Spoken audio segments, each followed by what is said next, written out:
የእናት ሀገር ተምሳሌት የአርበኝነት ማሳያ በከተማችን ቀደምት ስያሜ ያላትና በተለያዩ መጻሕፍትና ከያኒ ብዙ የተባለላት የሴቶች አደባባይ በዙሪያ በቆይታና በእርጅና ብዛት የተጠጋጉትና ለኑሮ አመቺ ሳይሆኑ የሴቷን ክብር በኢኮኖሚም ሆነ በማህበራዊ መስተጋብር የማይመጥን የነበረ እና ለይስሙላ በአፈር የተከበበው አደባባይ ከስሙ ባሻገር የሴቷን ክብር የማይገልጽ እነዛ ለተሽከርካሪና ለእግረኛ ምቹ ያልነበሩ ለአደጋ ተጋላጭ መንገዶች የተጎሳቆሉ ቤቶችና በሸራ የተወጣጠሩ መስሪያ ቦታዎች የሴቶችን ሚና ሊያሳይ የሚችል ምንም የተለየ መገለጫ ያልያዘ አካባቢ ልጆች መቦረቂያ ያልነበረው የሴቶች አደባባይ አሁን ላይ አቧራዋን በማራገፍ በካዛንቺስ መልሶ ማልማት ስራ ግን ሴቶችን በኢኮኖሚ በማህበራዊ እንዲሁም በፖለቲካ ውስጥ ያላቸውን ወሳኝ ሚና በሚገልጽ መልኩ ተገንብቷል አምሯልም።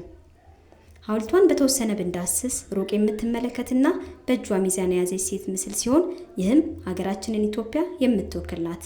የቆመችበት ችቦ ደግሞ ድልን ያሳያል።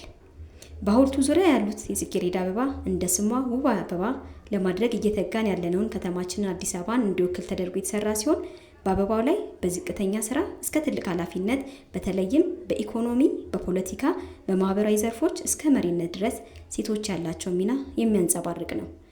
የሴቶች ምስል ሴቶች የኢትዮጵያን ብዝሃነት፣ ማህበራዊ ትስስሮችና ባህሎችን በማንጸባረቅ በኩል ያላቸውን አይተኪ ሚና ያሳያል። በአደባባዩ ግራና ቀኝ የሚታዩት ምስሎች የሀገራችንን ባንዲራ በዓለም መድረክ እያውለበለቡ ከፍ ያደረጉልንን የሴት አትሌቶቻችንን ጉልህ ሚና እና የኢትዮጵያን ነጻነት በማስጠበቅ ውስጥ የኢትዮጵያ ሴት አርበኞች ያደረጉትን ተጋድሎ የሚዘክሩ ናቸው።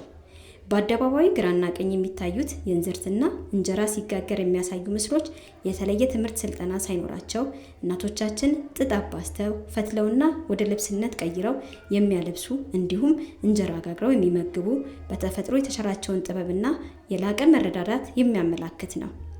አደባባዩ ሴት በፖለቲካ ውሳኔ ሰጭነት ያላትን የጎላ ሚና በብዝሃነትና በአንድነት በጽናት የመሪነት ሚናና በጥበብ መብቃታቸውን ኢኮኖሚ ራሳቸውን እንደሚችሉ ያሳየ በመሆኑ ሴትን በማክበር ማብቃት ሀገርን የማበልጸግ መሰረት መሆኑ በግልጽ ያመላከተ ታላቅ ተግባር ነው።